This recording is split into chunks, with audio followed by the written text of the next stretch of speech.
সৈয়দ আহমদ শহীদ বেরেলভী রহমতুল্লাহ আলাইহির মতাদর্শের উপরে কারা হক ও হক্কানিয়াতের মধ্যে আছেন তাদেরকে সামনে রাখা, নচেত যতই হক ও হক্কানিয়াতের দাবি করুক, কোটির উপরে মুরিদ থাকুক, 10 কোটি মুরিদ থাকুক, সেইটা দেখে আমাদের কোনো লাভ নাই। মুরিদ একটা হলেও যথেষ্ট। যেরকম ভাবে রব্বুল আলামিন বলছেন, ইন্না ইব্রাহিমা কানা উম্মাতান ওয়াহিদা, এক ইব্রাহিম একাই এক উম্মত, ঠিক আমরাও হকের উপর থেকে যদি একাই এক উম্মত হয়েও থাকতে হয়, এইটাই হক। সংখ্যাধিক্যতা হকের কোনো মানদণ্ড নয় নয় নয়। এই যে আমাদের বাংলার জমিনে আপনার অবস্থার প্রেক্ষিতে দল পাল্টাবার একটা হিড়িক চলছে। যখন যাদের ক্ষমতা তখন তাদের দলে দৌড় দেওয়াটা আমাদের নামধারী আলেমদের, রাজনৈতিক আলেমদের একটা অবস্থা তৈরি হয়ে গেছে। সেই দিন হঠাৎ করে কি আসলো যে সৈয়দ আহমদ শহীদ বেরেলভী রহমতুল্লাহ আলাইহি জিহাদ করে শহীদ আমরা দাবি করছি, অথচ পরবর্তীতে এসে হাজিয়া বাঙ্গাল কারামাতুল্লাহ জনপুরি রহমতুল্লাহ আলাইহি উনি দারুল হার্ব না বলে উনি দারুল আমান বলেছেন। তাহলে কি তিনি কি ছিলেন? তিনি কি জিহাদকে উল্টিয়ে দিলেন না? তো এইটা কিন্তু প্রশ্নটা তুলছে কারা? ওই যে ক্ষমতার পালা বদলে যারা দল পাল্টানোর হিড়িকের মধ্যে রয়ে গেছে। আসলে আমি তো বলি রাজনৈতিক আলেম, রাজনৈতিক মুফাসসির, রাজনৈতিক মুফতি, এদের তো প্রকৃত যে ইসলামের যে হাকিকত বা শরীয়তের যে মূল মর্ম সেইটা তো তাদের জ্ঞানে আসেনি, এখনো পর্যন্ত তারা ধরতেও পারেনি। এইটার সহজ সরল কথা হলো, যেই মুহূর্তে সেই শাহ ওয়ালিউল্লাহ দেহলভী রহমতুল্লাহ আলাইহি, একটু ইতিহাস আমাদের জানতেই হবে, আমরা আজকে ইতিহাস জানি না। তিনি যখন ফার্সি ভাষায় সর্বপ্রথম উপমহাদেশে কোরআনে কারিমের অনুবাদ তিনি করেছিলেন, সেই সময় কিন্তু এই একটি মাত্র অপরাধের কারণে ইংরেজরা উনার একটা আঙ্গুলি কেটে নিয়েছিল। পরবর্তীতে ইমামুল হিন্দ শাহ আব্দুল আজিজ মুহাদ্দিস দেহলভী রহমতুল্লাহ আলাইহি, তাকে তার বাপ দাদার ভিটামাটি ছাড়া করা হয়েছিল। এই সকল অবস্থার প্রেক্ষিতে তিনি যখন দারুল হার্বের ঘোষণা দিয়েছিলেন, ওই মুহূর্তে তো দ্বিতীয় কোনো আলেম এইটাকে উল্টাবার ক্ষমতা রাখেন নাই। আর সেইটাকেই ফলপ্রসূভাবে আফগানিস্তানের একটা এরিয়াকে সামনে রেখে পুরা মুসলিম সালতানাত খেলাফত তৈরি করবার কারণেই তো তিনি নিজেকে আমিরুল মুমিনিন দাবি করে, এবং আমিরুল মুমিনিন বাস্তব হয়েও তো সৈয়দ আহমদ শহীদ বেরেলভী রহমতুল্লাহ আলাইহি তিনি তখন খেলাফত চালিয়েছেন। এই অবস্থার প্রেক্ষিতেই যখন শিখদের বিরুদ্ধে এই জিহাদের অবস্থানটা তৈরি হয়েছিল, হ্যাঁ, পরবর্তীতে এসে 57 পরে এসে অবস্থার প্রেক্ষিতে যখন আর দারুল হার্বের যে শর্ত সারায়েতগুলো ছিল না, তখন না হাজিয়া বাঙ্গাল রহমতুল্লাহ বলেছিল এখন আর দারুল হার্ব নাই, এখন এইটা দারুল আমান হয়েছে। কারণ সেই সময় নামাজ, রোজা, কুরবানি, হজ, যাকাতের কোনো বাধা রাষ্ট্রীয়ভাবে দেওয়া হতো না। এইটা তো শুধু হাদিয়া বাঙ্গাল কারামাতুল্লাহ জনপুরি রহমতুল্লাহ আলাইহি দেন নাই, এই ফতোয়া তো মাওলানা রশিদ মোহাম্মদ গাঙ্গীও দিয়েছেন ফতোয়া রশিদিয়ার মধ্যে। তো ওই দল পাল্টানোর হিড়িকে যে মোল্লারা ব্যস্ত, তারা কি তাদের নিজেদের ইতিহাসটাও একটু খোঁজ করে দেখে না? এতটুকু ফতোয়াও কি তারা বোঝে না? শুধু কেমনে তাদের মন গড়া ইসলামী আন্দোলন, যেইটার মূলত উদ্দেশ্য হচ্ছে ক্ষমতার মসনদে হাজারো হারামকে হালাল করে হলেও ক্ষমতার স্বাদ যাদেরকে গ্রহণ করতেই হবে, এদের ফতোয়ায় তো আমাদের কান দিলে কোনো কাজ আমরা করতে পারবো না। নাহমাদুহু ওয়া নুসাল্লি ওয়া নুসাল্লিমু আলা রাসূলিহিল কারীম, আম্মা বা'দ। বালাকোট চেতনা উজ্জীবন পরিষদ কর্তৃক আয়োজিত আমিরুল মুমিনিন শহীদ বালাকোট সৈয়দ আহমদ শহীদ বেরেলভী রহমতুল্লাহ আলাইহির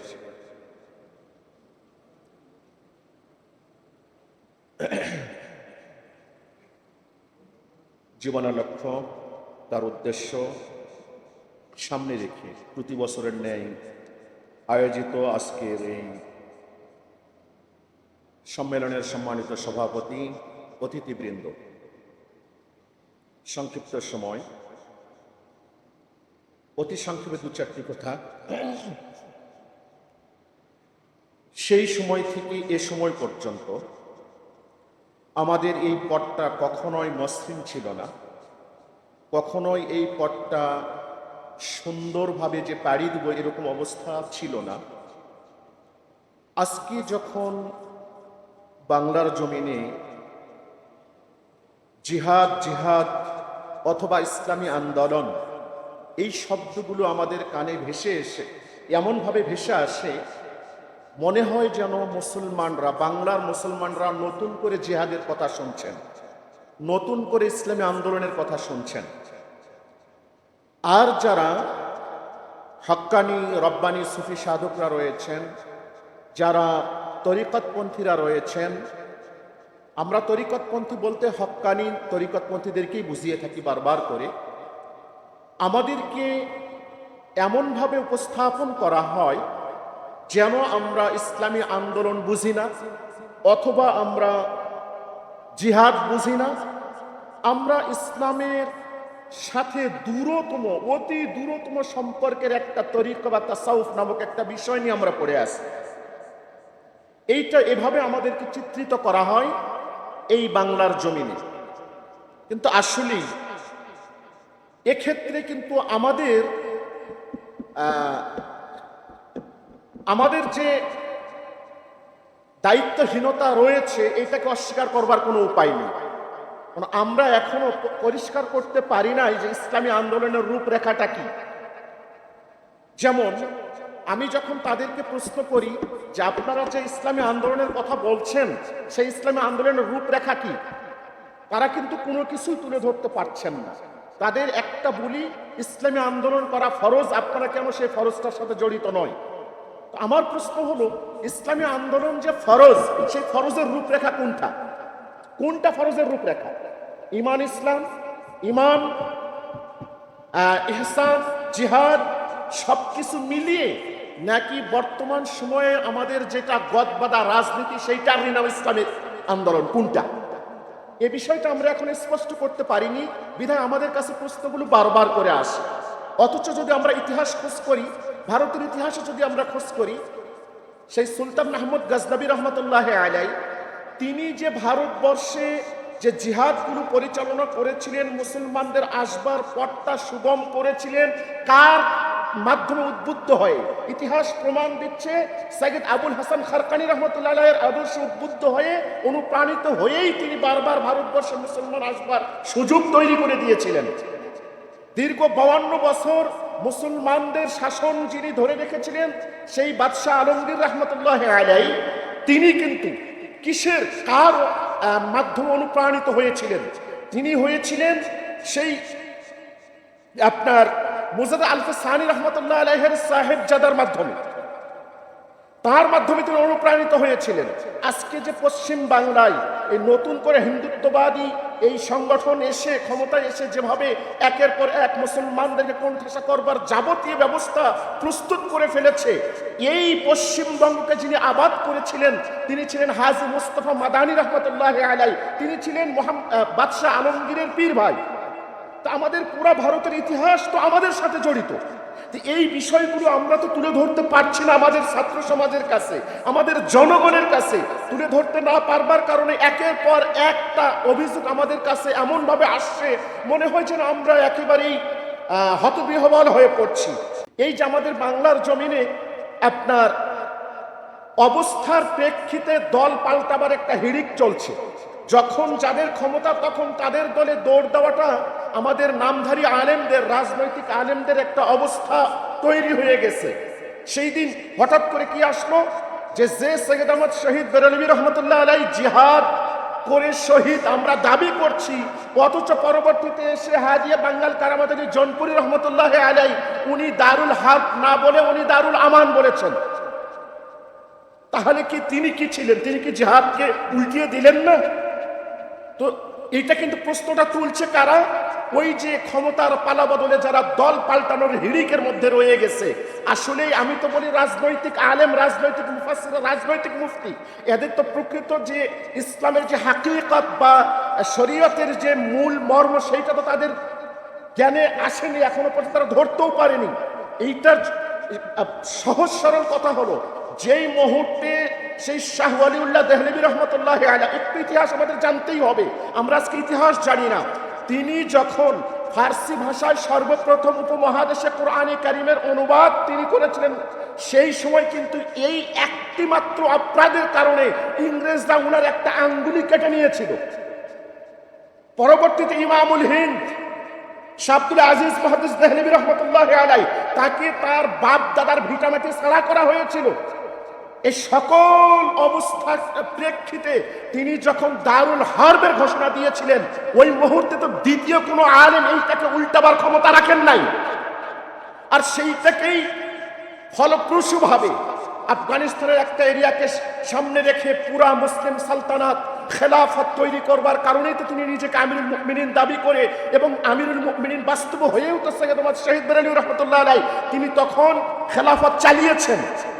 এই অবস্থার প্রেক্ষিতেই যখন শিখদের বিরুদ্ধে এই জিহাদের অবস্থানটা তৈরি হয়েছিল, হ্যাঁ, পরবর্তীতে এসে 57 পরে এসে অবস্থার প্রেক্ষিতে যখন আর দারুল হারবের যে শর্ত শারায়েতগুলো ছিল না, তখন হাদিয়া বাঙ্গাল রহমতুল্লাহ বলেছিল এখন আর দারুল হারব নাই, এখন এইটা দারুল আমান হয়েছে। কারণ সেই সময় নামাজ, রোজা, কুরবানি, হজ, যাকাতের কোনো বাধা রাষ্ট্রীয়ভাবে দেওয়া হতো না। এইটা তো শুধু হাদিয়া বাঙ্গাল কারামত জনপুর রহমতুল্লাহ দেন নাই, এই ফতোয়া তো মৌলানা রশিদ মোহাম্মদ গাঙ্গীও দিয়েছেন ফতোয়া রশিদিয়ার মধ্যে। তো ওই দল পাল্টানোর হিড়িকে যে মোল্লারা ব্যস্ত, তারা কি তাদের নিজেদের ইতিহাসটাও একটু খোঁজ করে দেখে না? এতটুকু ফতোয়াও কি তারা বোঝে না? শুধু কেমনে তাদের মন গড়া ইসলামী আন্দোলন, যেইটার মূলত উদ্দেশ্য হচ্ছে ক্ষমতার মসনদে হাজারো হারামকে হালাল করে হলেও ক্ষমতার স্বাদ যাদেরকে গ্রহণ করতেই হবে, এদের ফতোয়ায় তো আমাদের কান দিলে কোনো কাজ আমরা করতে পারবো না। এ বিষয়টা মাথায় রাখতে হবে সব সময়ের জন্য। তা আমি যে কথাটা বারবার বলি, আমাদের ছাত্র সমাজ, বিশেষ করে আমাদের ওলামায়ে কেরামকে আমি বলি, আপনারা অনুরোধ করছি, আপনারা একটু এই গবেষণাধর্মী কাজগুলোর দিকে সামনে এগিয়ে আসুন। কোনটা ফিকহি মাসালার ইখতিলাফ, কোনটা আকাইদি মাসালার ইখতিলাফ, সেগুলোর দিকে লক্ষ্য না রেখে আমরা সময়ে অসময়ে কাদের সঙ্গে মিল দিয়ে কোন একটা কাজ করে যাচ্ছি, অথচ আমাদের মূলের যারা তাদেরকে আমরা প্রত্যাখ্যান করে যাচ্ছি। আমি অনুরোধ করছি, আসলে সময়ের সংক্ষিপ্ততার কারণে আমি পুরা বিষয়টা তুলে ধরে পারছি না, শুধু এতটুকুই বলবো, কোনটা ফিকহি ইখতিলাফ, কোনটা আকাইদি ইখতিলাফ, সেগুলোকে সামনে রেখে আমি তো মনে করি, আমি আমার এই ছোট্ট জ্ঞানে, আমার বিবেকে আমি যেটা বুঝি, সকল ক্ষেত্রে আমাদেরকে সামনে রাখতে হবে সৈয়দ আহমদ শহীদ বেরেলভী রহমতুল্লাহ আলাইহির সিলসিলার যে মৌলিকত্ব, যে মূল কথা, সেই সিলসিলার সঙ্গে জড়িতদেরকে সামনে রেখেই আমাদের সকল কাজে একাত্মতার প্রয়োজন। শুধু একত্রতা এই চিল্লাপাল্লা করে আমাদের মাঝে নতুন করে ফাটল ধরাবার অনেক কিছু আমরা এই মুহূর্তে আমরা বাংলার জমিনে লক্ষ্য করতে পারছি। আল্লাহ পাক আমাদের সকল প্রকার এই ঐক্যের ফাটল ধরানো কাজগুলো থেকে দূরে রেখে, বিশেষ করে আমাদের মানদণ্ড এখানে বর্তমান সময় একটাই, সৈয়দ আহমদ শহীদ বেরেলভী রহমতুল্লাহ আলাইহির মতাদর্শের উপরে কারা হক ও হক্কানিয়াতের মধ্যে আছেন তাদেরকে সামনে রাখা। নচেত যতই হক ও হক্কানিয়াতের দাবি করুক, কোটির উপরে মুরিদ থাকুক, 10 কোটি মুরিদ থাকুক, সেইটা দেখে আমাদের কোনো লাভ নাই। মুরিদ একটা হলেও যথেষ্ট। যেরকম ভাবে রব্বুল আলামিন বলছেন, ইন্না ইব্রাহিমা কানা উম্মাতান ওয়াহিদা, এক ইব্রাহিম একাই এক উম্মত, ঠিক আমরাও হকের উপর থেকে যদি একাই এক উম্মত হয়েও থাকতে হয়, এইটাই হক। সংখ্যাধিক্যতা হকের কোনো মানদণ্ড নয়। রব্বুল আলামিন আমাদেরকে বুঝবার তৌফিক দান করুন, আমিন। ওয়া আখিরু দাওয়ানা আলহামদুলিল্লাহ, ওয়াসসালামু আলাইকুম ওয়া রাহমাতুল্লাহ।